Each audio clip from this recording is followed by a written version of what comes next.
यहोवा के लिए एक नया गीत गाओ, हे सारे पृथ्वी के लोगों, यहोवा के लिए गाओ, यहोवा के लिए गाओ, उसके नाम को धन्य कहो। दिन प्रतिदिन उसके किए हुए उद्धार का शुभ समाचार सुनाते रहो।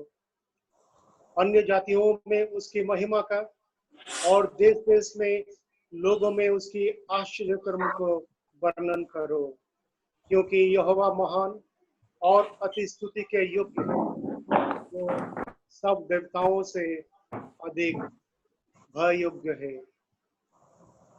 सबको जय मसीह की। आज परमेश्वर हम सभी को और एक मौका दिए हैं कि जूम के माध्यम से हर विश्वासी आके आज परमेश्वर को महिमा करने के लिए जुड़े हुए हैं, इसलिए परमेश्वर को धन्यवाद देते हैं। आइए आज का उपासना को शुरू करते हुए हम लोग परमेश्वर के पास जाएं और प्रार्थना करें। प्रभु जी, हम धन्यवाद देते हैं आपकी कृपा के लिए, आप हम सभी को जीवितों के बीच में स्थान दिए। इस सारे संसार कोरोना के मार चल रहा है, ना कभी आप हमें छोड़ा, ना कभी आप हमें त्यागा, इसलिए हम धन्यवाद देते हैं। प्रभु जी, 17 सप्ताह हो चुका है, हमारे कलीसिया बंद है, लेकिन आप हमें विभिन्न माध्यम से आपसे होने के लिए एक मौका देते हैं, इसलिए धन्यवाद देते हैं। प्रभु जी, धन्यवाद देते हैं। पिछले सप्ताह आप हमारे साथ रहे, हमारे जीवन में जो कुछ भी जरूरतमंद चीज चाहिए था, ये सब देकर हमें तृप्त किए। हमें ना कभी आप छोड़ा ना त्यागा, इसलिए धन्यवाद देते हैं। प्रभु जी, जब हम बीमारियों में आपको बुलाया है, आप हमें चंगाई दिए हैं। जब हम किसी मुसीबत में आपके पास आए हैं, प्रभु जी, आपने ये मुसीबत को दूर किए हैं, इसलिए धन्यवाद देते हैं। हमारे प्यारे मसीह, आज जितने परिवार जूम के माध्यम से जुड़े हैं, सबको आप दया कर, और जो भी जुड़े नहीं है, ये परिवार को भी आप आशीष दे पिता। कोई भी कारण के लिए वो परिवार जुड़े नहीं है, इस कारण को आप दूर कर दे पिता। आज आपका महिमा के लिए जो गाना हम लोग गाएंगे, जो वचन पढ़ा जाएगा, गवाही दिए जाएंगे, ये सब के ऊपर आपका आशीष उंडल पिता। मांगते हैं प्रभु, आपका दास जिसको आज आप वचन के लिए देने के लिए चुने हैं, उन्हें भी आप दया कर प्रभु। आपकी पवित्र आत्मा का उन्हें स्पर्श दे प्रभु। जो भी वचन उनके मुंह से आए, ये सब हम सभी के लिए आशीष बन पाए, इसे कृपा कर। प्रार्थना सुने हैं धन्यवाद देते हुए ये छोटी सी विनती प्रभु यीशु मसीह के नाम से मांगते हैं, सुन और ग्रहण कर। आमीन। आइए परमेश्वर की स्तुति करते हुए हम लोग एक गाना गाएंगे।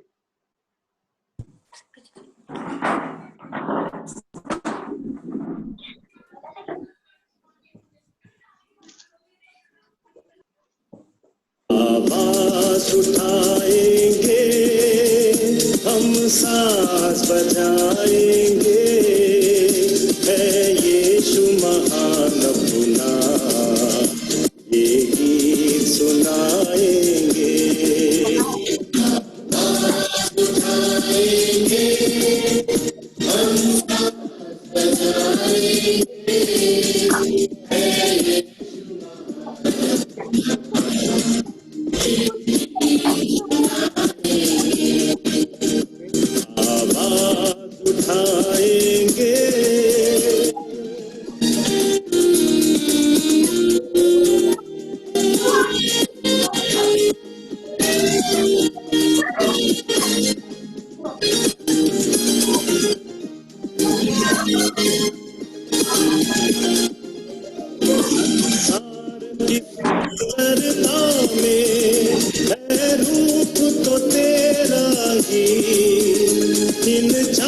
सितारों में है आँख तो तेरा ही, संसार की सुंदरता में है रूप तो तेरा ही, इन चांद सितारों में है आँख तो तेरा ही।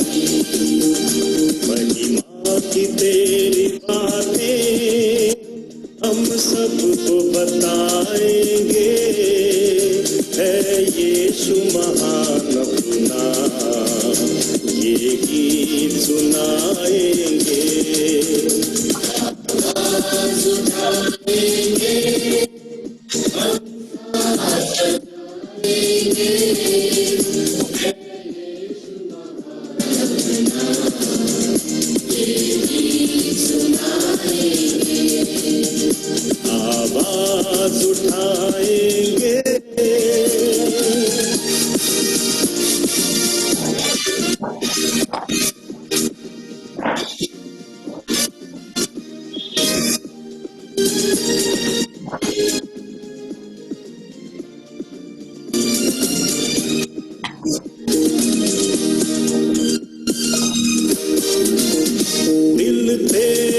खजाना है, एक भाग मोहब्बत का आ न सका कोई, सागर है तू उल्फत का।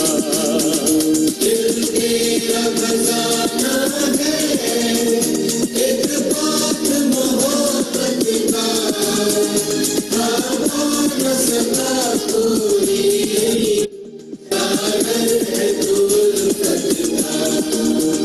हम तेरी मोहब्बत से दिल अपना सजाएंगे, है यीशु महान अपना ये गीत सुनाएंगे। आवाज उठाएंगे, हम साथ सजाएंगे,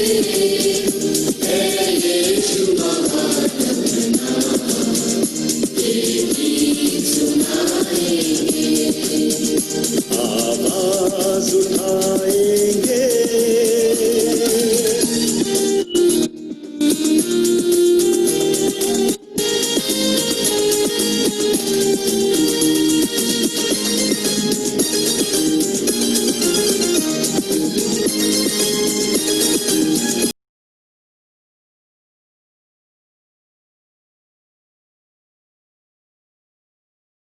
धन्यवाद। ये समय है हम भजन संगीता तो उत्तर प्रत्युत्तर के रूप में पढ़ेंगे। भजन संगीता 34 1 से लेकर 10 आयत तक हम लोग उत्तर प्रत्युत्तर के रूप में पढ़ेंगे। मैं यहोवा को सदा धन्य कहूंगा, मेरे होठों पर सदा उसकी स्तुति रहती है। नम्र लोग सुनो और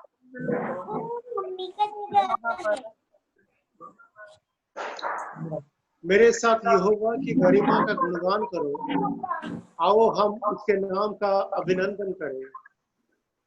मैं परमेश्वर के पास सहायता मांगने गया, उसने मेरी सुनी, उसने मुझे उन सभी बातों से बचाया जिनसे मैं डरता हूँ।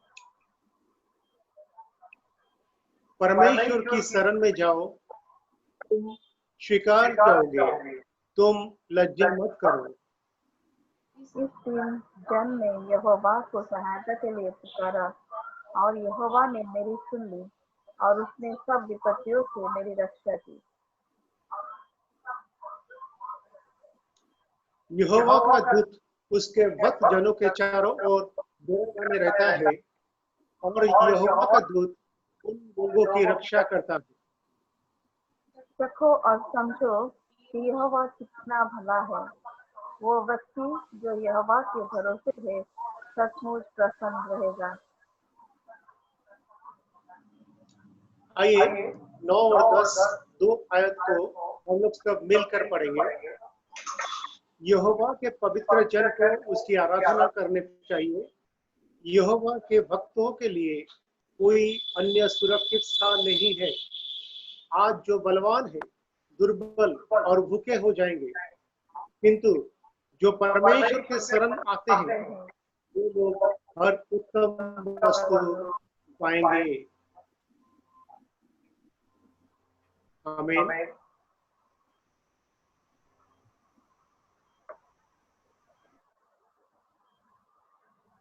इस समय हम लोग सब मिलकर जो विश्वास मत हमारे कल के विश्वास मत को मिल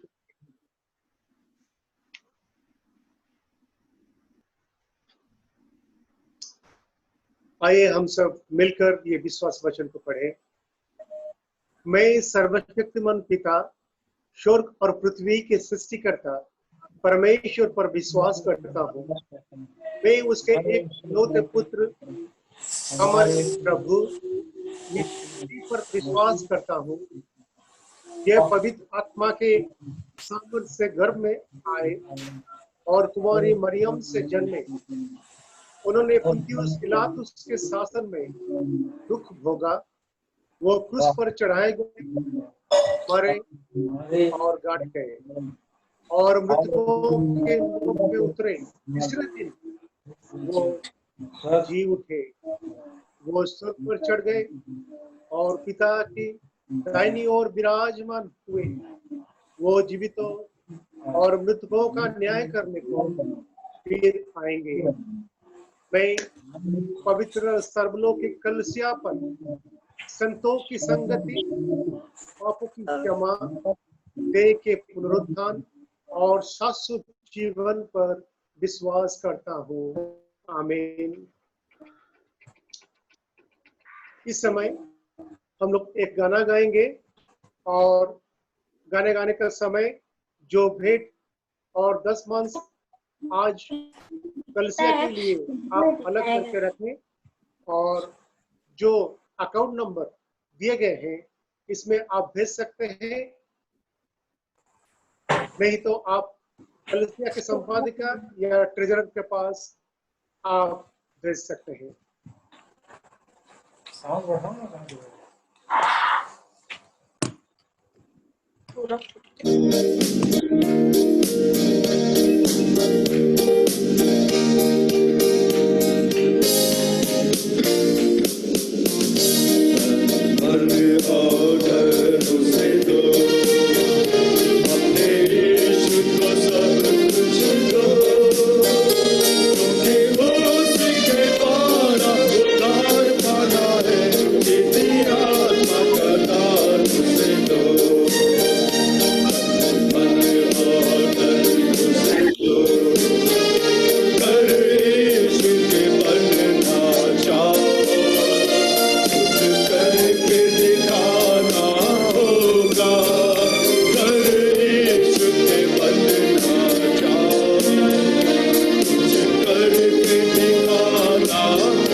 आइए हम सब मिलकर पाप की अंगीकार करें।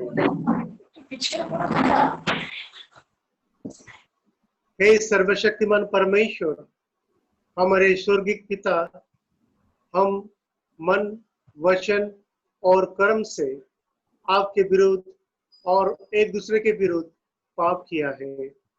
हमने अपनी अज्ञानता और दुर्बलता के कारण और जानबूझकर भी बुराई किए हैं और भलाई करने में असफल रहे हैं। इन सब पापों के लिए हम सचमुच दुखी हैं और अंतःकरण से पश्चाताप करते हैं। आपके पुत्र यीशु मसीह ने हमारे लिए अपने प्राण दिए। उन्हीं के कारण हमने जो पाप किए हैं उनके क्षमा कीजिए और यह वर दीजिए कि भविष्य में हम नया जीवन पाकर सदा आपकी सेवा करें, ताकि आपके पवित्र नाम की महिमा हो। आमीन। सर्वशक्तिमान परमेश्वर उन सबको क्षमा करता है जो एक दूसरे को क्षमा करते और सच्चा पश्चाताप करते हैं। वो आप सब पर दया करे, आप सबके पापों को क्षमा करे और उनसे आपको छुटकारा दे। सब भले कामों में आपका स्थिर और सबल करे और शाश्वत जीवन में बनाए रखे, हमारे प्रभु यीशु मसीह के द्वारा। आमीन। परमेश्वर का धन्यवाद हो। इस समय मैं अनुरोध करूंगा कलसिया से कोई एक जन अपनी गवाही पेश करे। सबको जय मसीह की। सबको जय मसीह की। जय मसीह।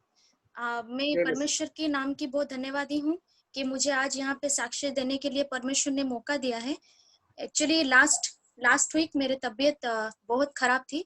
पिछले जब बकली में जब उपासना प्रभु जी के हो रहा था तो मैं एक बार साक्ष्य दी, मैं बोली थी, प्रेयर रिक्वेस्ट की थी कि मेरा तबीयत बहुत खराब था, तो मेरा फैटी लिवर निकला था। मुझे डॉक्टर बोले थे कि एलएफटी टेस्ट करने के लिए, लेकिन मैं नहीं की थी। कोरोना की वजह से मैं बाहर नहीं गई थी, तो मेरा तबीयत बहुत बिगड़ गया और मुझे डॉक्टर बोले कि एलएफटी टेस्ट करने के लिए। मैं जब गई एलएफटी टेस्ट की, जो एक एंजाइम है उसमें वो बढ़ना नहीं चाहिए, वो मेरा 50 के नीचे होना चाहिए, वो मेरा बढ़ के 275 और 245 हो गया। तो मेरा तबीयत इतना खराब हो गया, मैं बहुत परेशान हो गई और मैं मर्सिदी को फोन करके बोली थी प्रार्थना के लिए। उसके बाद वाले दिन मेरा अल्ट्रासाउंड था।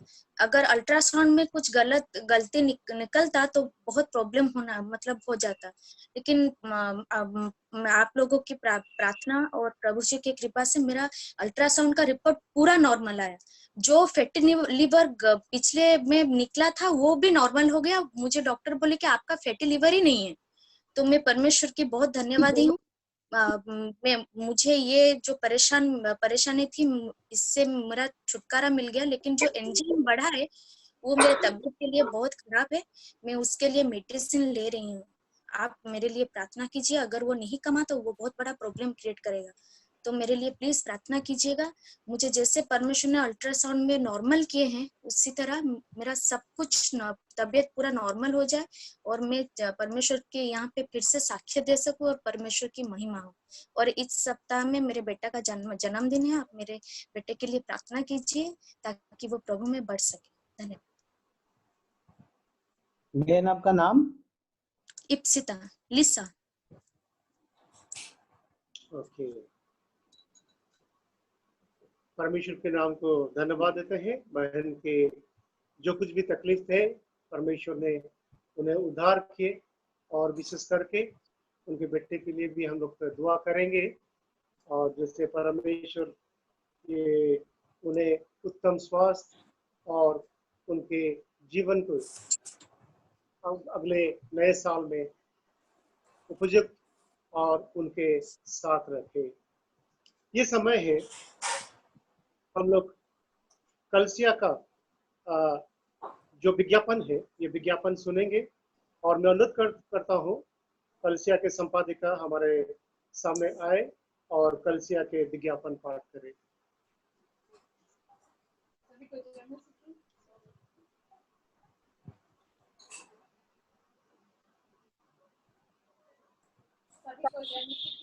जय मसीह।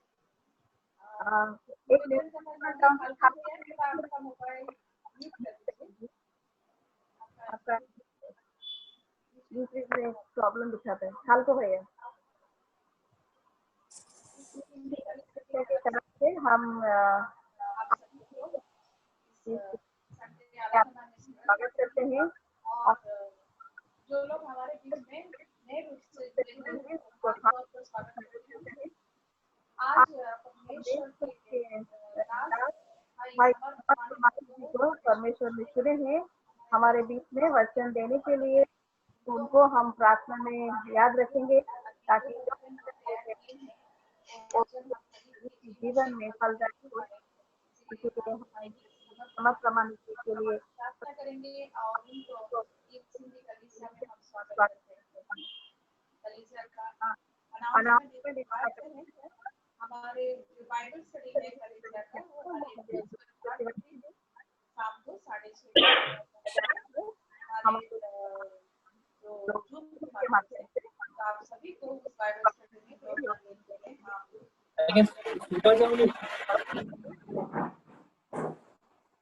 हम प्रार्थना करते हैं कि हमारी बाइबल स्टडी म्यूट करूं तो देन और जो है बहुत से लोग इसमें जुड़ने पाए इसलिए आप लोग प्रार्थना में याद रखिएगा। हमारा महिलाओं की संगति हर एक दूसरे और चौथे शनिवार के दिन शाम को 5 बजे जूम के माध्यम से सर म्यूट करूं तो आपण परित्य सब म्यूट कर दो इको होची दीटा पाखा पाखी रहला कि सुबुनी हां जण कर म्यूट कर दियो तो आपण कोन अतर को हम कि सुनी पाइलो सुगिला हां बे सुबुच हां साउथ रिपीट करियो कि हां किछि सुबिनी हां अगुरु अच्छा, आज हमारे बीच में परमेश्वर के दास भाई समर्थ प्रमाणिक जी है जो जिनको परमेश्वर ने चुने हैं वचन देने के लिए। तो उनको हम स्वागत करते हैं इस हिंदी कलीसिया में और प्रार्थना करते हैं कि परमेश्वर उनके द्वारा हम सभी से बातें करे।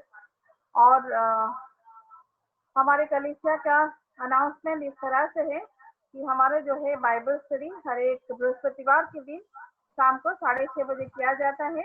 और जितने भी भाई बहन हैं उस बाइबल स्टडी में योगदान देने के लिए हम निवेदन करते हैं। आप लोग सब इस बाइबल स्टडी में योगदान दे सकते हैं। हमारी बहनों की संगति जो है वो दूसरे और चौथे शनिवार के दिन 5 बजे किया जाता है जूम के माध्यम से। तो हमारे जितने भी बहनें हैं उन सभी को इस वुमेन फेलोशिप में योगदान देने के लिए हम स्वागत करते हैं। हमारी युवाओं की समिति जो है यूथ फेलोशिप वो रविवार के दिन 10 बजे किया जाता है। जैसे कि हमने पहले बताया है कि जो हमारा डायसिस का 50वां दिन का पूर्ति के ये में हम लोग जो है 50 दिन की प्रार्थना कर रहे हैं। और आप उसको भी प्रार्थना में रखिएगा। वो मतलब अंत के समय में आके पहुंचा है और बहुत सारे जितने भी जुड़े हैं सभी को बहुत आशीष मिला है। और उसको आप लोग अपना प्रार्थना में रखिएगा ताकि इस प्रार्थना के द्वारा जो 24 आवर्स का प्रार्थना किया जा रहा है उसके द्वारा हमारे कलीसिया में एक रिवाइवल आए, एक बेदारी आए। इसके लिए हम प्रार्थना करते हैं। आप लोग भी अपने व्यक्तिगत प्रार्थना में उसे याद रखिएगा। और एक अनाउंसमेंट है कि जैसे कि डायसिस कटक डायसिस एक लीडरशिप एक निर्णय लिए हैं कि हमारे डायसिस के अंतर्गत जितने भी कलीसिया है वो सारे कलीसिया के जितने भी संडे स्कूल के बच्चे हैं उन सभी को मिलाकर हम लोग एक ओडिया VBS करने जा रहे हैं जो कि अगस्त 11, 12, 13 तारीख को किया जाएगा। तो अगर आपके बच्चे इसमें जुड़ना चाहते हैं आप सभी को स्वागत है। और लेकिन खास तौर पर कलीसिया की तरफ से हम आपको निवेदन करते हैं कि इसको आप प्रार्थना में याद रखिएगा, अपने व्यक्तिगत प्रार्थना में, अपने पारिवारिक प्रार्थना में, ताकि ये 3 दिन का जो VBS है वो बच्चों के लिए बहुत आशीष का कारण बन पाए। इसीलिए आप सभी को निवेदन है कि प्रार्थना कीजिएगा। और जो लोग ऑफलाइन ऑनलाइन जितने भी दान दशमांश दिए हैं और दे रहे हैं हम सभी को कलीसिया की तरफ से हम धन्यवाद देना चाहते हैं। तो वो आपको आशीष से आपके परिवार को भी बहुत अच्छे आशीष से। धन्यवाद।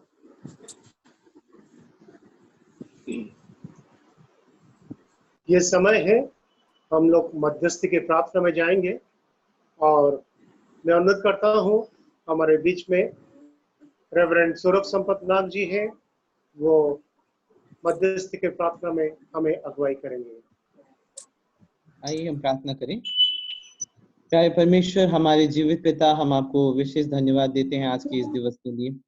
हम धन्यवाद देते हैं पिता, क्योंकि पिछले बीते हुए वीक में आप हमारे साथ रहे और हमारी सारी जरूरतों को आपने पूरा किया। प्रभु, हम आपके शुक्रगुजार हैं वो सारी अच्छी चीज और वो गवाही से पूर्ण कार्य जो किया आपने, इसके लिए हम आपको धन्यवाद देते हैं पिता। इसमें नहीं आ रहा पिता, हम Zoom में नहीं है। धन्यवाद देते हैं क्योंकि विशेष रूप से जबकि सारा जगत बहुत सारी प्रॉब्लम से, बहुत सारी समस्याओं से जा रहा है परमेश्वर, उस समय में आपने हमारा हाथ पकड़ा हुआ है और सारी जरूरतों को, चीजों को हमको आप दे रहे हो परमेश्वर। और इन दिनों की सारी दुविधापूर्ण विषयों में से हमको निकाल रहे हो, इसीलिए हम आपको धन्यवाद देते हैं पिता। आज विशेष रूप से इप्सिता बहन के लिए धन्यवाद देते हैं। बीते हुए दिनों में हम उनके लिए प्रार्थना कर रहे थे। यद्यपि उनके साथ इतना मुलाकात नहीं हुआ था, मगर उनका नाम लेकर परमेश्वर हम प्रार्थना कर रहे थे उनके लिए, और धन्यवाद देते हैं कि उनके गवाही के माध्यम से उनको सुनने का आपने मौका दिया पिता, और उनके जीवन में आपने कार्य किया है, इसीलिए हम आपका शुक्रगुजार हैं। प्रार्थना करते हैं पिता, निरंतर उनके जीवन में आपकी चंगाई को दीजिए, और आने वाले समय में भी जितना उनका ट्रीटमेंट होने वाला है उसके ऊपर अपनी आशीष का हाथ रखिए प्रभु। हम धन्यवाद देते हैं पिता, क्योंकि आपने उनके जीवन में कार्य करके अपने विश्वास को आपने बढ़ाया है। उनका जो रिपोर्ट, जो अल्ट्रासाउंड का रिपोर्ट जो नॉर्मल आया है, उसके लिए हम आपका शुक्रगुजार हैं पिता।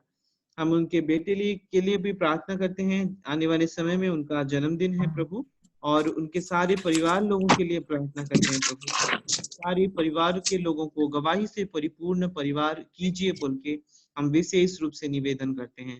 केवल इप्सिता बहन ही नहीं, उनके जैसे अगर कोई भी हमारे बीच में है जो कि बीमार है शारीरिक रूप से प्रभु, हम प्रार्थना करते हैं इस समय में कि आपकी चंगाई भरे हाथ को आप उन व्यक्ति के ऊपर छुए, और यीशु के नाम में उनको संपूर्ण रीति से पिता आप चंगाई दीजिए बोल के हम प्रार्थना करते हैं। प्यारे परमेश्वर, हम निवेदन करते हैं उन भाई या बहन के लिए जो कि काम के चलते अपने घर से वो लोग ट्रैवल करते हैं, बाहर जाते हैं, भीतर आते हैं प्रभु, उन सारे जाने आने के समय में परमेश्वर आपके साथ रहिए, और जो कोई भी जर्म्स है, वायरस है या फिर कोई प्रॉब्लम है, उन सारी चीजों से हमारे कलीसिया के सारे लोगों को आप सुरक्षा दीजिए बोल के प्रार्थना करते हैं। आपकी दूतों को आप उनके चारों ओर लाइए परमेश्वर, जिसके चलते वो लोग सुरक्षित रह सकें। और परमेश्वर, हम सब लोग जैसे कि जाने आने सारे समय में आपको, आप पर भरोसा करते हुए पिता, और आपको, आपका भय मानते हुए जैसे कि हम आगे बढ़े, इसीलिए आपकी करुणा हमें दिखे परमेश्वर। हम धन्यवाद देते हैं हमारे डायसिस के इस 50 दिन के प्रार्थना के समय के लिए परमेश्वर। आपने हम सबको इतना अच्छा अवसर दिया कि हम बहुत सारे ग्रुप में, इंडिविजुअली या फिर चर्च को लेकर प्रार्थना कर सके प्रभु। और कुछ ही दिन रह गया है परमेश्वर, हम वो जो 11 दिन आने वाला 11 दिन को हम आपके सामने रखते हैं और प्रार्थना करते हैं पिता, वो सारे 11 दिन में हमारे साथ रहिए।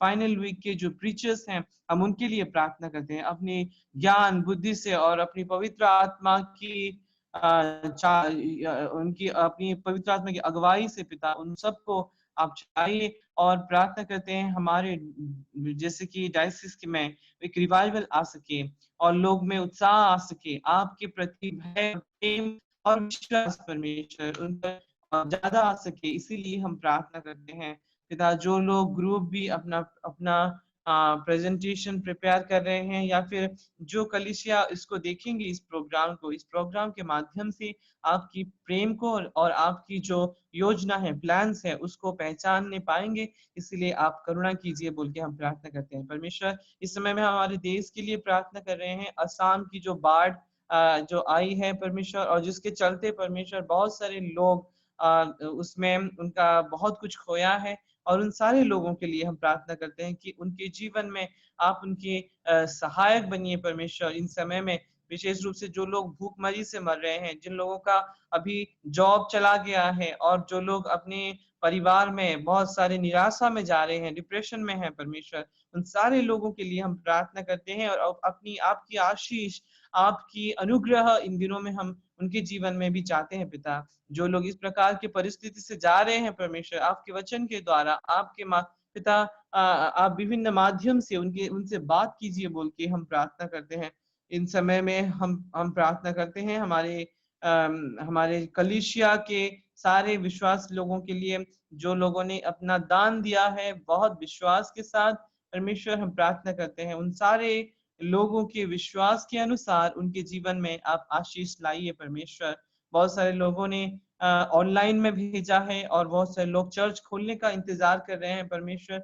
हम प्रार्थना करते हैं उन सारे लोगों को आप हमारे यहोवा जायरे परमेश्वर हो। प्रार्थना करते हैं पिता उनकी सारी जरूरत चीजों को आपके स्वर्गीय भंडार से आप परिपूर्ण कीजिए। प्यारे परमेश्वर, हम आज के जो प्रीचर हैं आपके दास समर प्रमाणिक सर जी के लिए प्रार्थना करते हैं और निवेदन करते हैं पिता कि आप उनके माध्यम से हम सबके साथ बातचीत कीजिए और हम सबको आप बताइए परमेश्वर कि आप हमारे जीवन में क्या चाहते हैं। अगर हमारे बीच में कोई निरुत्साहित होके हैं पिता, कोई अगर आशाहीन है, तो उनको भी अपने वचन के माध्यम से आप भरोसा दीजिए बोल के हम निवेदन करते हैं पिता। हम ऐसा एक परिस्थिति में जी रहे हैं जहाँ पर कुछ भी सर्टेन नहीं है, कोई भी बात का निश्चितता नहीं है परमेश्वर। हम प्रार्थना करते हैं पिता इन समय में जैसे कि ज्यादा से ज्यादा समय हम अपने घुटनों पर आए और आप पर भरोसा करते हुए प्रार्थना में समय बिताएं, पारिवारिक रूप से, कलीसिया के रूप से, व्यक्तिगत रूप से, जैसे कि ज्यादा से ज्यादा समय हम लोग प्रार्थना में समय बिता सकें। अपने पाप और दुर्बलता को लेकर आपके सामने रोएं पिता और आपके लिए आपके प्रति लौटें। इसीलिए हम सबको अनुग्रह कीजिए।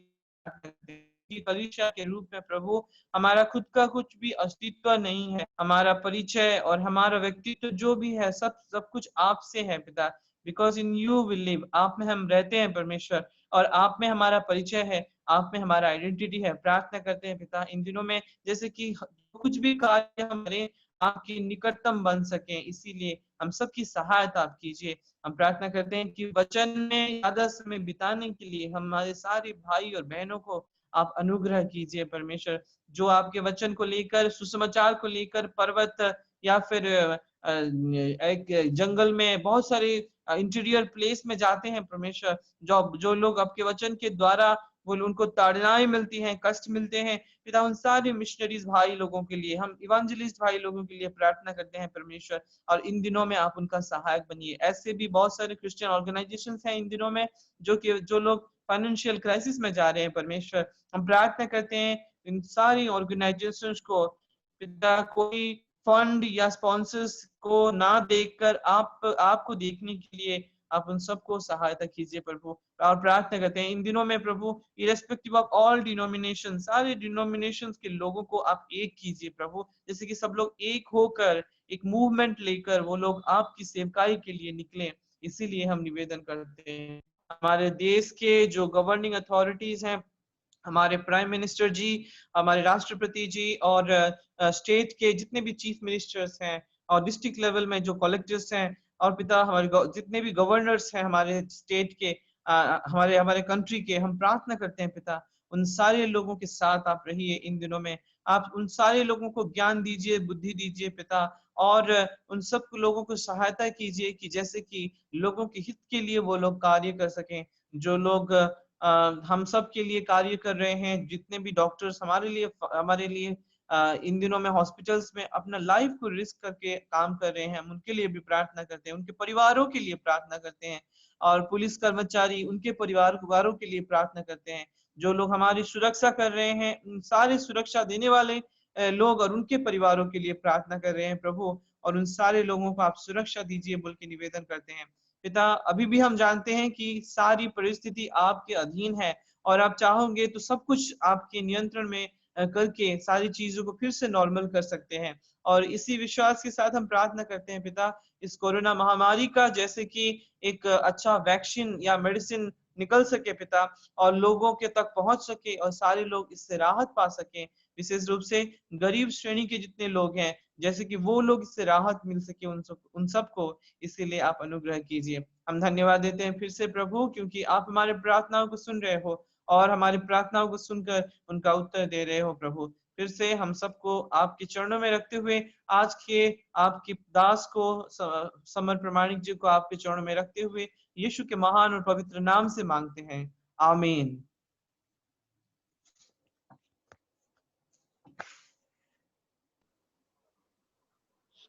हम लोग एक विशेष समय में प्रवेश कर चुके हैं और ये समय है वचन के सेवकाई में हम लोग आगे बढ़ेंगे। हमारे बीच में वचन देने के लिए समर भाई है, वो हमको वचन देंगे। इससे पहले हम लोग जो वचन आज मनन के लिए लिए गए हैं, ये वचन को पढ़ेंगे। मत्ती लिखी सुसमाचार उसका 25 अध्याय 14 आयत से लेकर हम लोग 30 आयत तक पढ़ेंगे। मत्ती लिखी सुसमाचार इसका 25 अध्याय 14 आयत से लेकर 30 आयत तक पढ़ेंगे। और मैं अनुरोध करता हूँ हमारे बीच में कोमल ठाकुर है, वो बहन हम लोग को पढ़ने में वो हेल्प करेंगे। सभी को जय मसीह की। जय मसीह। क्योंकि ये उस मनुष्य की सी दशा है जिसने परदेश जाते समय अपने दासों को बुलाकर अपनी संपत्ति उनको सौंप दी। उसने एक को 5 तोड़े, दूसरे को 2 और तीसरे को 1, अर्थात हर एक को उसकी सामर्थ्य के अनुसार दिया, और तब परदेश चला गया।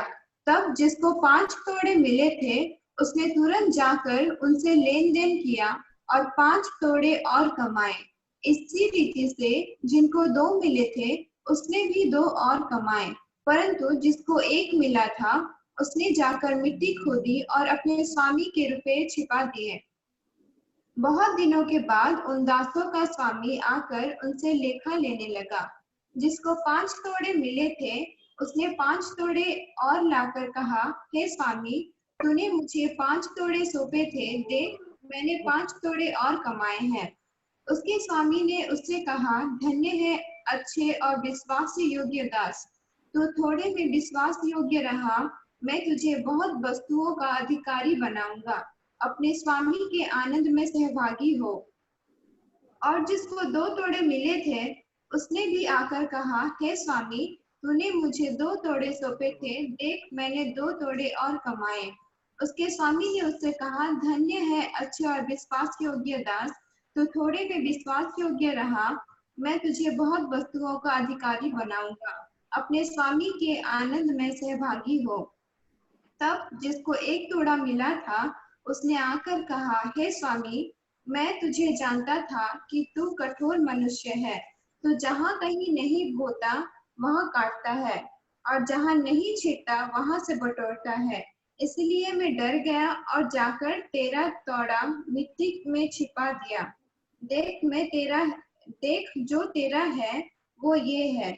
उसके स्वामी ने उसे उत्तर दिया, हे दुष्ट और आलसी दास, जब तू ये जानता था कि जहाँ मैंने नहीं बोया वहां से काटता हूँ और जहाँ मैंने नहीं छीटा वहां से बटोरता हूँ, तो तुझे चाहिए था कि मेरा रुपया सर्पों को दे देता, तब मैं आकर अपना धन ब्याज समेत ले आता।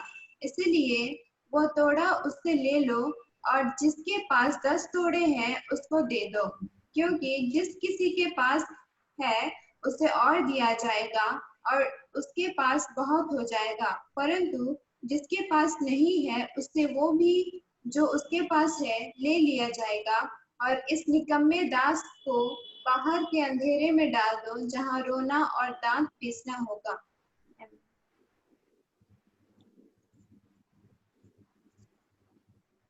धन्यवाद। प्रभु यीशु मसीह के नाम में मैं भाई समरेंद्र प्रमाणिक को स्वागत करता हूं। परमेश्वर जो वचन आज उनके हृदय में दिए हैं, ये वचन देकर हम सभी को तृप्त करें। भाई समरेंद्र प्रमाणिक जी। Thank you pastor. सबको जय मसीह की। जय मसीह। सुनाई दे रहा सबको? हाँ, सुनने में आ रहा सबको? नहीं दे रहा। Okay, praise the Lord. सबको फिर से जय मसीह की। परमेश्वर के पवित्र नाम में आप सबको इस जूम के माध्यम से इस वर्चुअल प्लेटफॉर्म पर आप सबको स्वागत करते हैं। और परमेश्वर का धन्यवाद देते हुए आज जो वचन परमेश्वर ने मेरे हृदय में डाला है और वो हवाला, वो वचन आपको पढ़ के सुनाया गया। और परमेश्वर हमसे कुछ बातें करना चाहता है। परमेश्वर हमसे ये कहना चाहता है कि अपने तोड़े को घोड़ा न समझो, अपने तोड़े को घोड़ा न समझो। Do not under estimate your talent. वचन में जाने से पहले हम अपनी आंखों को बंद करेंगे और परमेश्वर से दुआ करेंगे। हमारे जलाली आसमानी खुदावन, हम तेरा शुक्र करते हैं। शुक्रगुजारी के साथ आज हम तेरे चरणों पास आते हैं। बाप आसमानी खुदावन, तूने हमें कितनी अच्छी तरह से इस महीने के आखिरी रविवार को ले आया, जाकि हम तेरे वचन को सुन सके, तेरी उपासना, तेरी आराधना कर सके। बाप आसमानी खुदावन, इस वक्त हम सब अपने आप को तेरे हाथों में सौंपते हैं, खास करके तेरे वचन को तेरे हाथों में सौंपते हैं कि जो वचन आज तू मुझसे और अपने लोगों से बोलना चाहता है, वो वचन दोधारी तलवार है और ये वचन हमारे दिल में समा कर हम रखे, ताकि आने वाले दिनों में ये हमारे काम आ सके। सुनने वालों पर तेरी बरकत को चाहते हैं, यीशु के मुबारक। तो मैंने आपसे जैसे कहा कि अपने तोड़े को घोड़ा न समझो, और ये पैसेज से हम देखते हैं, ये बहुत पुराना, सब इसे जानते हैं, हम बराबर इसे पढ़ते हैं, संडे स्कूल में भी बच्चे पढ़ते आए हैं। और ये एक ऐसा हवाला है जिसमें परमेश्वर जो है वो स्वर्ग राज के बारे में बोलता है। और इसी 25वें मत्ती के 25वें अध्याय में दो ऐसे वचन है जो स्वर्ग राज के बारे में परमेश्वर अपने चेलों से कहता है। एक तो 10 कुंवारियों का दृष्टांत है और दूसरा ये दृष्टांत है तोड़ों का दृष्टांत। और मैं आपको ये बताना चाहूंगा कि परमेश्वर अपने स्वर्ग राज के बारे में इन दोनों दृष्टांतों को अपने चेलों को बताया, क्योंकि जब वो इस धरती पर थे तो वे अपने चेलों से दृष्टांतों के जरिए से बात करते थे।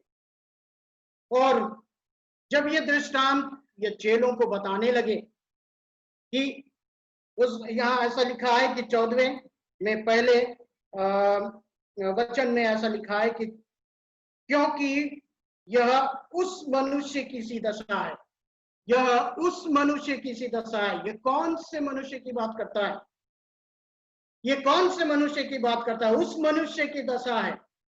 ये उस मनुष्य, यदि हम देखेंगे तो ये यूनानी जुबान में एलियोस यानी लॉर्ड या मास्टर कहलाता है, मालिक, आका।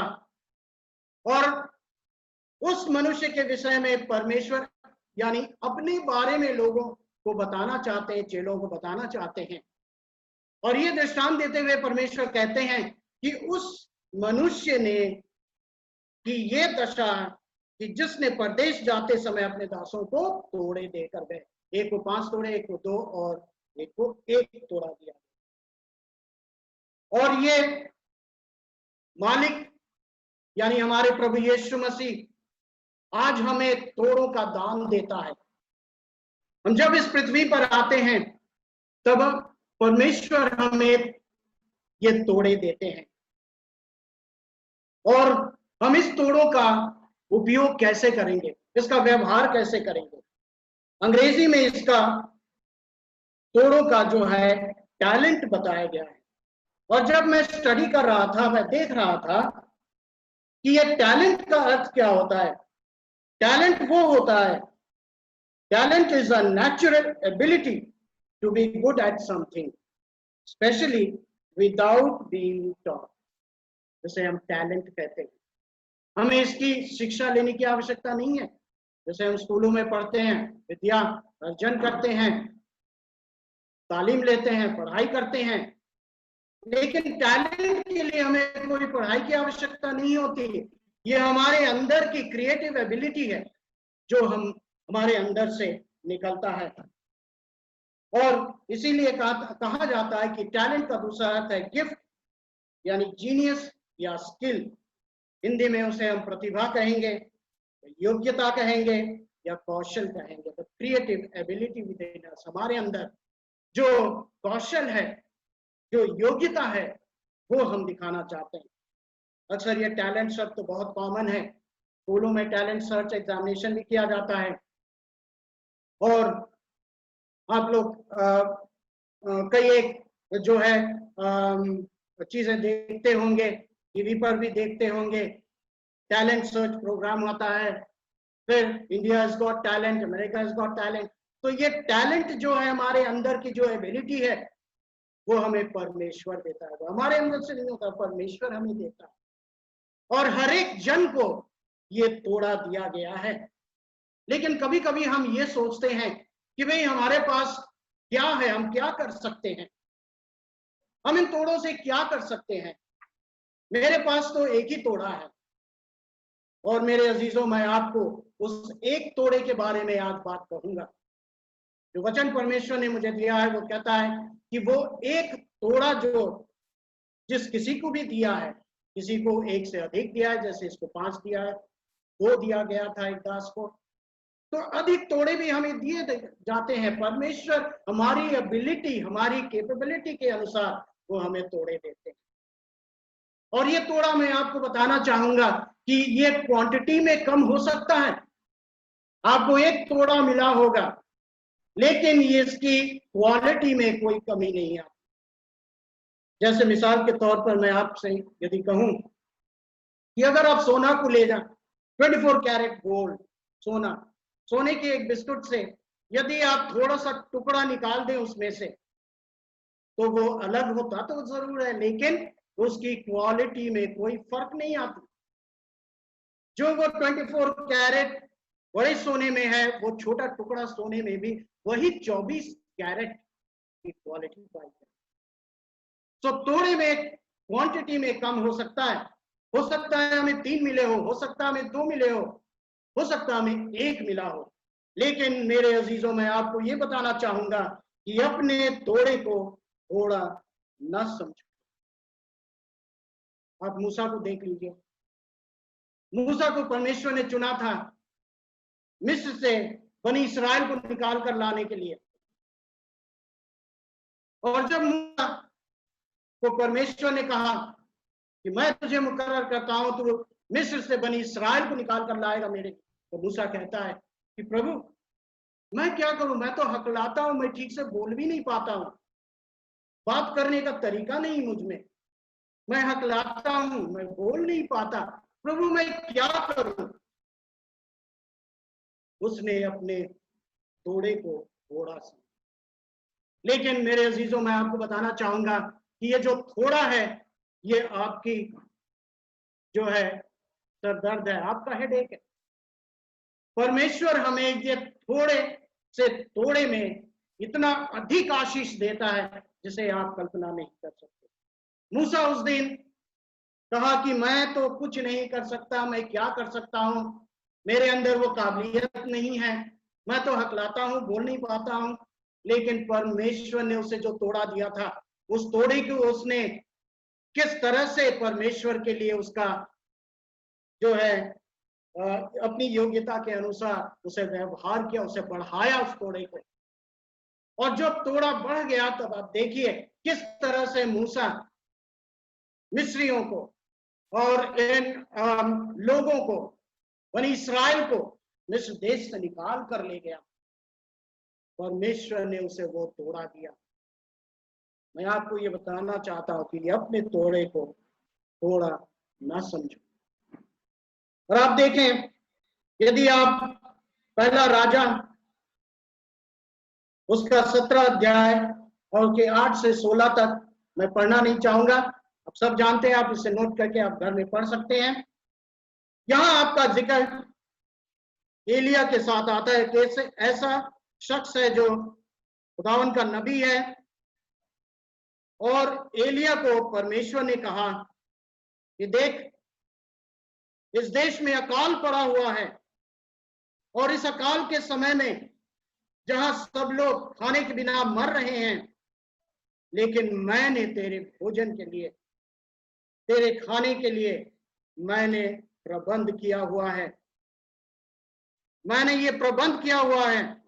और यदि हम ये पहला राजा 17 का 8 से 16 तक पढ़ेंगे, ये वाकयात इस तरह बयान करता है कि एलिया जो है परमेश्वर का दास, वो क्या करता है, वो उस सारपत नगर को जाता है।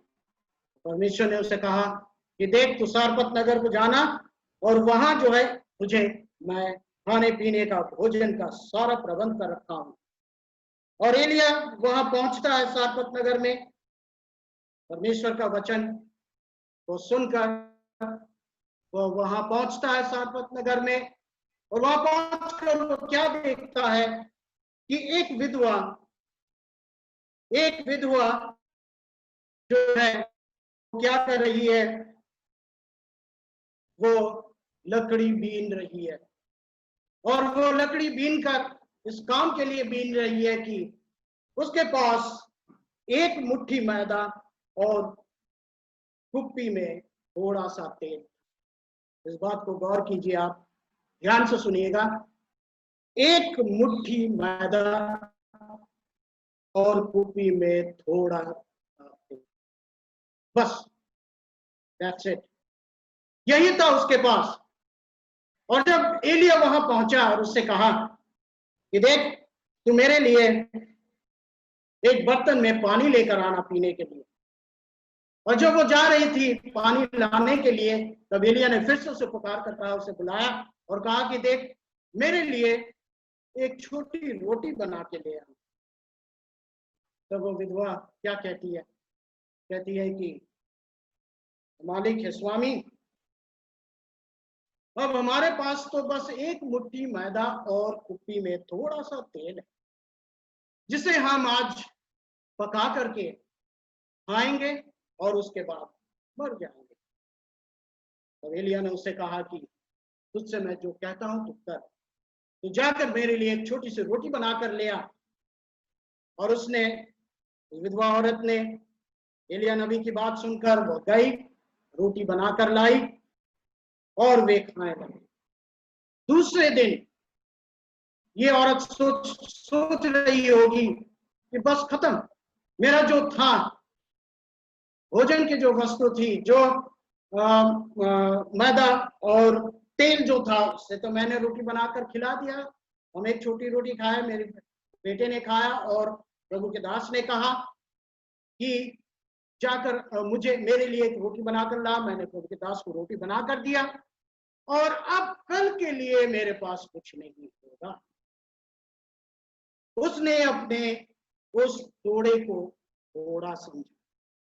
लेकिन मेरे अजीजों, मैं आपको बताना चाहता हूं कि दूसरे दिन जब वो औरत उठ कर गई अपने किचन में, तो क्या देखती है कि बर्तन में पूरा का पूरा आटा है और तेल भी।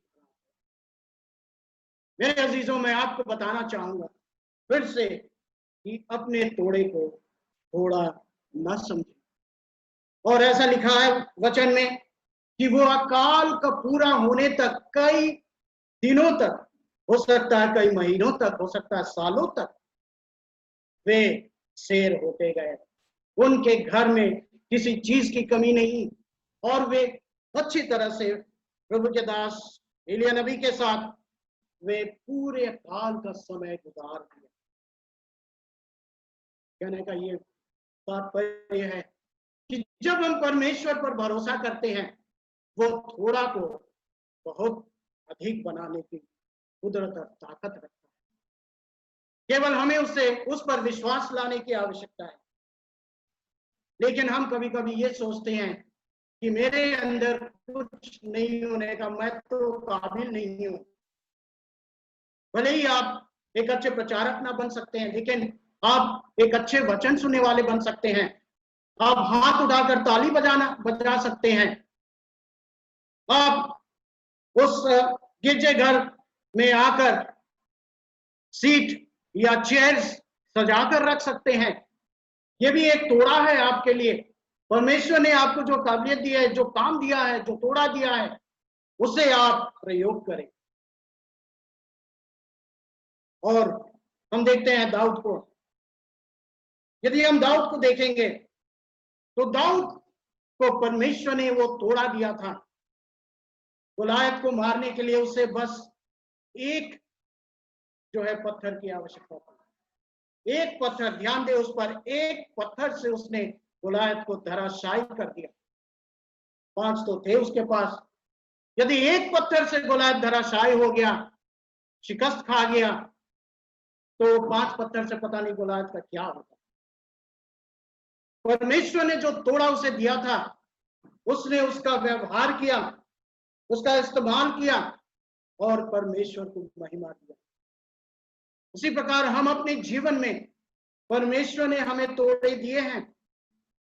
यदि हम एक तोड़ा को लेकर हम परमेश्वर के लिए काम करेंगे, लगाएंगे, तो परमेश्वर हमें बहुतायत से आशीष देगा। क्योंकि हम ये ना जाने कि तोड़ा जो है, एक तोड़ा जो है, अपने तोड़े को आप थोड़ा ना समझे।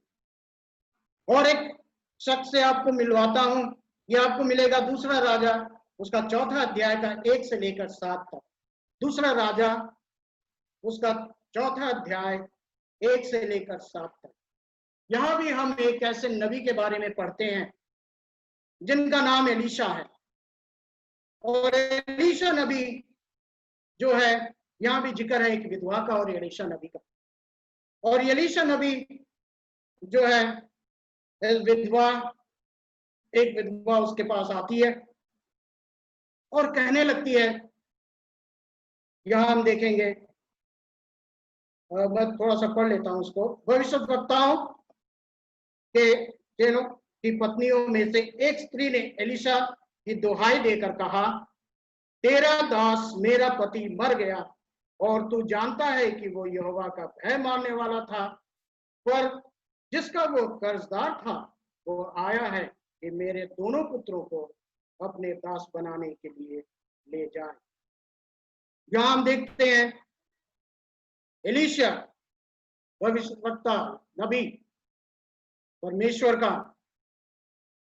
और वो एक विधवा के पास जाकर जब पहुंचता है, विधवा दौड़कर आती है और कहती है कि तेरा दास मेरा पति। देखिए कनेक्शन क्या है उनका। पहला वो तेरा दास है, बाद में मेरा पति है, और वो मर चुका है। लेकिन उसने अपने जीवन में कुछ कर्ज लिए थे कर्जदारों से, और इस कर्ज को वो चुका नहीं पा रहे। मेरे पति तो मर गए, आपके दास थे वो, अब मैं क्या करूं? यानी कहने का अर्थ है कि अब तू ही मुझे हल बता, मैं क्या करूं? मेरे पास तो पैसे नहीं है उसे चुकाने के लिए, कुछ भी नहीं है मेरे पास, मैं बिल्कुल बेसहारा हूं, बेबस हूं, और मैं क्या करूं? कैसे इनके कर्ज चुकाऊं? और वे आ जाकर मेरे 2 पुत्रों को बंधुआई में लेना चाहते हैं। तुम पैसा नहीं चुका सकते। तो ऐसा होता है कि जब हम किसी कहीं से हम लोन लेते हैं, चाहे वो बैंक से हो, चाहे किसी कर्जदार से हो, तो हमें उसका कर्ज चुकाना ही पड़ेगा। और यदि हम नहीं चुकाते तो उसके बदले में जो वो कहेगा उसे हमें करना पड़ेगा। और आज उसके द्वार के सामने वो व्यक्ति आ गया जिसने कर्ज दिया था कि वो अब दोनों पुत्रों को ले जाए, और मैं क्या करूं? तब एलीशा क्या कहता है? एलीशा कहता है कि मैं तेरे लिए क्या करूं? एलीशा उससे सवाल करता है कि मैं तेरे लिए क्या करूं, मुझे बता कि तेरे घर में क्या है। उसने कहा, तेरी दासी के घर में 1 हांडी तेल को छोड़ और कुछ नहीं है। फिर से इस पर गौर करें, 1 हांडी तेल के सिवा मेरे पास कुछ नहीं है। मैं ये फिर से बताना चाहता हूं कि अपने तोड़े को थोड़ा ना समझो। और एलीशा ने उससे कहा कि जाओ बर्तन ले आओ, जितने सारे बर्तन है, यदि तुम्हारे पास है तो तुम लेकर आओ, और यदि नहीं है तो अपने पड़ोसियों से मांग कर लाओ। और इन बर्तन को लाकर विधवा ने उनके पास रखा, और एलीशा ने जो है तेल डालना शुरू किया। तेल डालते गए, तेल डालते गए, डालते गए जब तक कि बर्तन पूरे ना हो जाते। एक बर्तन पूरा हो गया, दूसरा हो गया, तीसरा हो गया, चौथा हो गया, इस तरह से बहुत सारे बर्तन पूरा हो गया। पड़ोसियों से घर से बर्तन लाए गए, वो भी पूरा हो गया। उसके बाद उसने कहा कि और है बर्तन घर पर? कहा कि नहीं, और तो कुछ नहीं है, और बर्तन नहीं है। और उसके बाद वो तेल बहना बंद हो गया, यानी ये सारे बर्तन तेल से भर गए। उसे ये नहीं मालूम था कि उसका वो थोड़ा समझ रही थी, लेकिन मैं आपको बता, अपने तोड़े को थोड़ा ना समझो। परमेश्वर ने उसे इतनी बरकत दी कि वह उसे जाकर उसे बेच दिया। और एलीशा ने कहा कि जाओ उसे बेचो, और बेच करके जो पैसा आता है वो अपने कर्जदार को चुकाओ। तो यहां हम देखते हैं मेरे अजीजों कि जो तोड़ा हमें मिला है उसे यदि हम थोड़ा समझकर उसे रख दे, जिस तरह से वो व्यक्ति को एक तोड़ा दिया गया तो उसने सोचा कि मैं एक तोड़े लेकर क्या करूंगा, उसे तो 5 दिया गया, उसे 2 दिया गया और मुझे 1 दिया गया, ये 1 से क्या होगा। तो उसने क्या किया, उसे लेकर मिट्टी में छुपा दिया, जमीन में गाड़ दिया। और जब मालिक वापस लौटा, उससे कहा, जिसने 5 तोड़े, जिसे 5 तोड़े मिले थे उसने और 5 तोड़े मिला करके 10 तोड़े बना दिए, जिसको 2 मिले थे 4 बनाया। और जब इसके पास आया, बोला तुम्हें तो 1 तोड़ा दिया गया, तुमने उससे क्या किया? उसने कहा, मालिक मैं जानता हूं कि तू बड़ा कठोर है और जहां बोता है वहां से फसल काटता है। कहता है कि अरे, तो मैंने उससे क्या किया, उसे जमीन में गाड़ दिया। तो कहा यदि तुम इसे बाजार में इन्वेस्ट करते तो आज मैं सूद समेत उसका सारा धन मुझे मिलता। वाकई में मेरे अजीजों, हम अपने तोड़े का इन्वेस्टमेंट सही तरह से नहीं करते। हम अपना इन्वेस्टमेंट नहीं करते। हम तो दुनियादारी में, फाइनेंशियल मैटर्स में यदि हम देखेंगे तो हम पैसों को इन्वेस्ट करते हैं, बैंक में डालते हैं, इन्वेस्ट कंपनियों में इन्वेस्ट करते हैं ताकि हमारा पैसा बढ़े। लेकिन खुदावन ने जो हमें तोड़े दिए हैं, उन तोड़ों का हम उसका सही तरह से उसका इस्तेमाल नहीं करते। हम उसे कहते हैं कि मुझसे कुछ नहीं होने वाला, ये मैं नहीं कर सकता। वो तोड़ा को थोड़ा समझकर हम क्या करते हैं, जमीन में गाड़ देते हैं। लेकिन मैं आपको बताना चाहूंगा कि वचन में लिखा है कि वो दूर देश को चला गया, यानी ये प्रभु यीशु मसीह के बारे में बताता है। जबकि वो स्वर्ग आरोहण कर लिया, वो स्वर्ग को चला गया, और जब वो गया वो हमें वो तोड़े देकर गए कि हम उन तोड़ों का इस्तेमाल करें और उसे बढ़ाएं, ताकि जब वो फिर से आएगा, दूसरे आगमन की बात कर रहे हैं, जब वो फिर से आएगा तो वो हमारे हमसे वो जो हिसाब है वो हिसाब देगा। एक दिन हम सबको उस विचार के सिंहासन के सामने खड़ा होना है, जब हम अपने अपने बातों की, अपने चीजों का, अपने तोड़ों की हमें हिसाब देना है। और इस व्यक्ति ने, जैसे 1 तोड़ा मिला था, जब उसे पूछा गया तो उसने कहा मैं जमीन में गाड़ दिया हूं। तो मालिक क्रोधित होकर गुस्से में आकर उनसे कहा कि वो तोड़ा उससे छीन लिया गया और उसे दे दिया गया जिसके पास। हो सकता मेरे अजीजों, यदि आप आपके तोड़े को छिपा कर रखे हैं, उसका व्यवहार नहीं करते, इसका इस्तेमाल नहीं करते हैं, तो हो सकता है एक दिन जब वो आएगा वो तोड़ा आपसे छीन लिया जाएगा और उसे दे दिया जाएगा जिसके पास अधिक तोड़े। उस दिन के लिए हम तैयार हो, और जो तोड़ा हमें मिला है उसे हम व्यवहार करें, उसे इस्तेमाल करें, ताकि वो बढ़कर, और जब यीशु मसीह आएगा दूसरे आगमन में, हमसे खुश होगा और कहेगा कि आओ मेरे प्रिय दास, मेरे स्वर्गराज के अधिकारी बनो, मेरे स्वर्गराज के अधिकारी बनो। कई बार हम इस बात को सोचकर मुकर जाते हैं अपने काम से, कहते हैं अपने आप को बहुत जो है ये समझते हैं कि मुझसे तो ये काम नहीं होगा, इसलिए मैं नहीं करना चाहता। लेकिन मेरे अजीजों, मैं आपसे कहना चाहूंगा कि जब आप वो तोड़े का इस्तेमाल करेंगे तो परमेश्वर उसमें आशीष पे आशीष देगा, बरकत ब बरकत देगा, और वो आपको उस काम में कामयाबी और सफलता हासिल करेगा। आप जानते हैं 5 रोटी और 2 मछलियों की बात। ये 5 रोटी और 2 मछलियों की बात आप सब जानते हैं। जब प्रभु यीशु मसीह प्रचार कर रहे थे,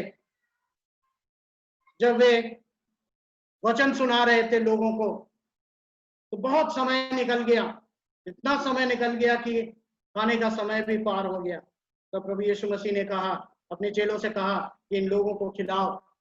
चेलों ने कहा, तो अब तो शाम हो गई है, दुकानें बंद हो गई, हम इनके लिए खाना कहाँ से लाएंगे। और उस भीड़ में से एक लड़का था जिसे परमेश्वर ने उसे तोड़ा दिया था। ये 2 मछली और 5 रोटी। उसने कहा, मेरे पास 5 रोटी और 2 मछली है। तो चेले उसे देखकर हंसने लगे, कहने लगे, अरे क्या है, भीड़ 5000 की है, पुरुषों की, महिलाएं और बच्चे तो अलग। ये 5000 की भीड़ को ये 2 मछली और 5 रोटी क्या हो सकता है। लेकिन बच्चे का विश्वास था, उसे वो तोड़ा मिला, वो तोड़ा का वो व्यवहार करना चाहता। और यीशु ने कहा, उसे लाओ, मेरे पास लाओ। और जब उसे दिया गया, और हम सब जानते हैं इसे, कहा लोगों को बैठाओ, सब बैठ गए पंक्तियों में। और जब ये मछली और रोटी लोगों को दिया जा रहा था, लोग खा रहे थे, और इतना भरपूर खाया कि इसके बाद भी 12 टोकरी मछली और ये बच गए। हम इससे जानते हैं कि परमेश्वर के पास कोई असंभव बात नहीं है। नामुमकिन को मुमकिन करने वाला परमेश्वर है, असंभव को संभव करने वाला परमेश्वर। और इस तरह से हम देखते हैं किस तरह वे सारे लोग खाकर तृप्त हो गए। और यदि हम देखेंगे, हिसाब करेंगे, तो हो सकता है वो 1000 के लगभग होगा, सब खाकर तृप्त। मैं आपको बताना चाहता हूं कि अपने तोड़े को थोड़ा ना समझें। जब आप परमेश्वर के हाथ में उसको दे देते हैं, वो थोड़ा जो है इतना अधिक हो जाता है कि आपको घर में रखने के लिए जगह नहीं होती। आज हम एक ऐसे अवस्था से, ऐसी परिस्थिति से गुजर रहे हैं, जबकि चारों तरफ लॉकडाउन है, गिरजाघर बंद है, लेकिन गिरजा बंद नहीं हो सकता। हम अपने अपने घरों में, वर्चुअल प्लेटफॉर्म में हम इबादत करते हैं, परमेश्वर की आराधना करते हैं, वचन सुनते हैं, और अपने अपने घरों में आराम से रहकर हम परमेश्वर के वचन को सुनते हैं। और ये हमारे लिए मौका है कि हम जितना अपने आप को परमेश्वर के सामने, परमेश्वर की हुजूरी में रखें, दुआ करें, वचन को पढ़ें, और अपने तोड़े का प्रयोग करें, इस्तेमाल करें, ताकि जब वो आएगा वो हमसे प्रश्न करेगा कि जो मैंने तुम्हें दिया था उससे तुमने क्या किया। मैंने तुम्हें संसार में भेजा था, मैंने तुम्हें तोड़े देकर संसार में भेजा, उन तोड़ों का तुमने क्या किया। क्या तुमने उससे व्यवहार करके बढ़ाया, या फिर उसे लेकर जमीन में छिपा दिया।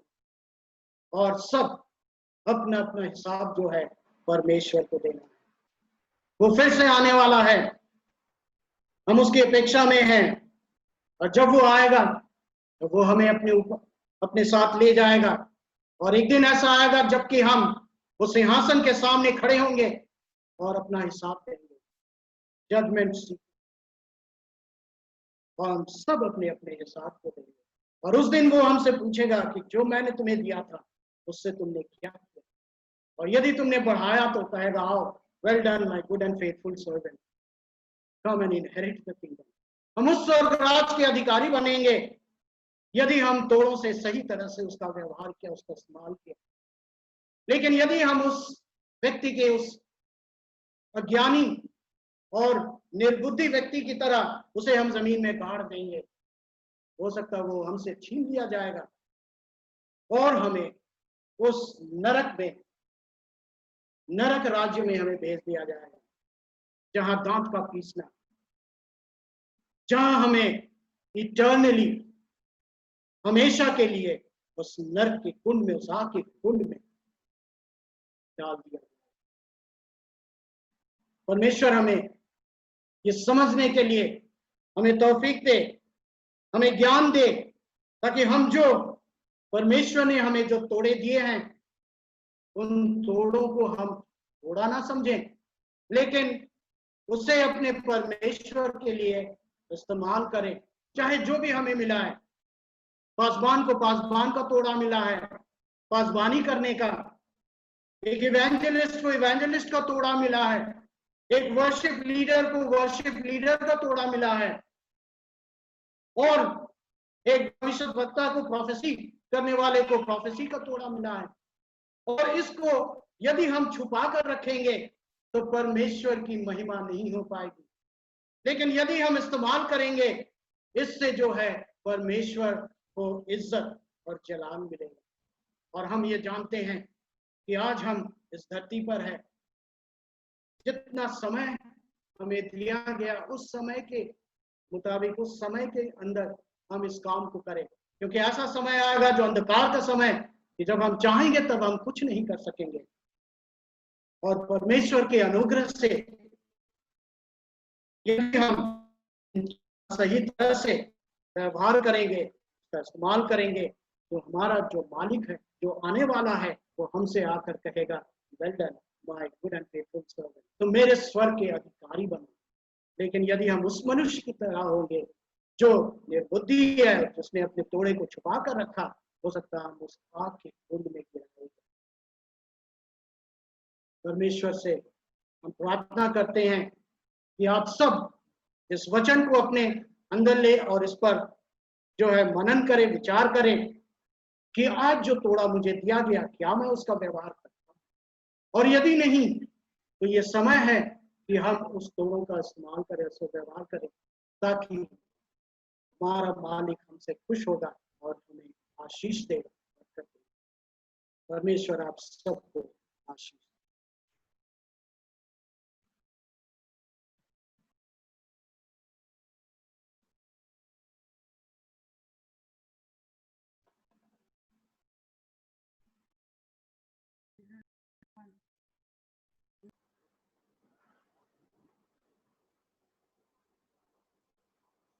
भाई समरेंद्र प्रामाणिक जी को धन्यवाद देता हूँ ये सुंदर वचन के लिए, और प्रभु और भी आने वाले दिनों में आपको सामर्थ के साथ इस्तेमाल करें, ताकि बहुत सारे से जीवन आप परमेश्वर के लिए लाभ कर सकें। आइए हम लोग प्रार्थना में जाएं।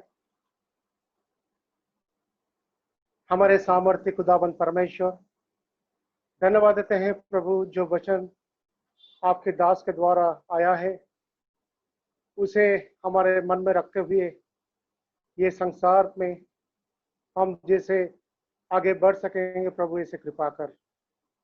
विशेष रूप में मांगते हैं प्रभु, जो तोड़े आप हम सभी को दिए हैं उसे सही तरीके से आपकी महिमा के लिए जैसे हम लोग इस्तेमाल कर पाए प्रभु, इसे हम लोग को चाहत दे, सामर्थ दे और आशीष से भरपूर कर, ताकि विचार के दिन हम सब आपके द्वारा ग्रहण योग्य हो सके। आपके दास को और भी प्रभु जी आप बहुत अच्छे से इस्तेमाल कर, ताकि उनके वचन के द्वारा, उनके जीवन के द्वारा और भी आत्माएं आपके पास आ सके प्रभु जी। विशेष करके इस समय प्रार्थना करते हैं कलीसिया के हर भाई बहन के लिए, सबको आप दया कर। जो भाई बहन आज हमारे साथ जूम के माध्यम से जुड़े हुए हैं, सबके परिवार को आप दया कर, आशीषित कर पिता।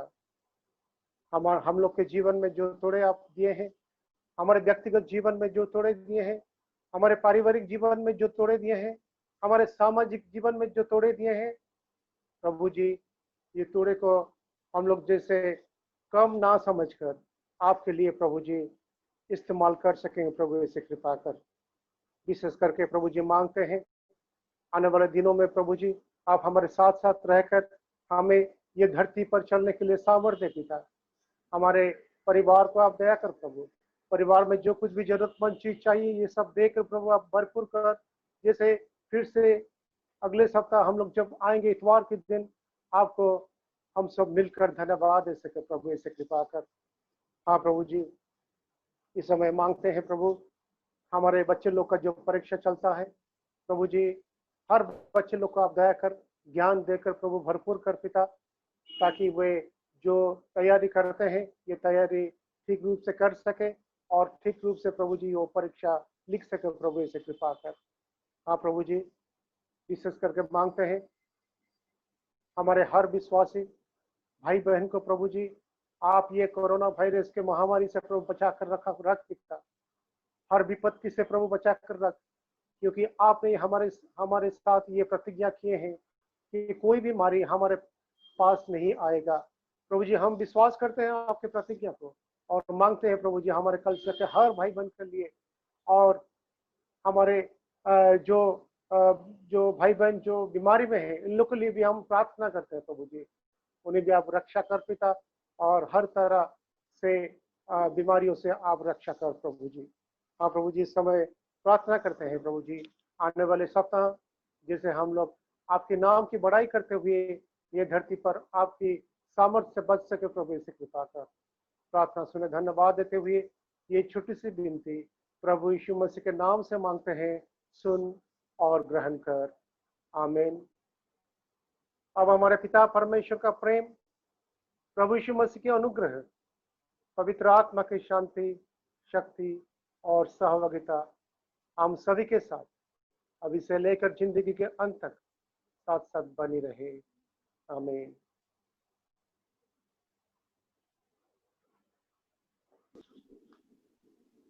आइए हम लोग स्तुति गान के साथ समाप्त करेंगे। प्रशंसा हो और स्तुति हो पिता पुत्र आत्मा की, पराक्रम राज और महिमा ईश्वर की हो सदा। आमीन।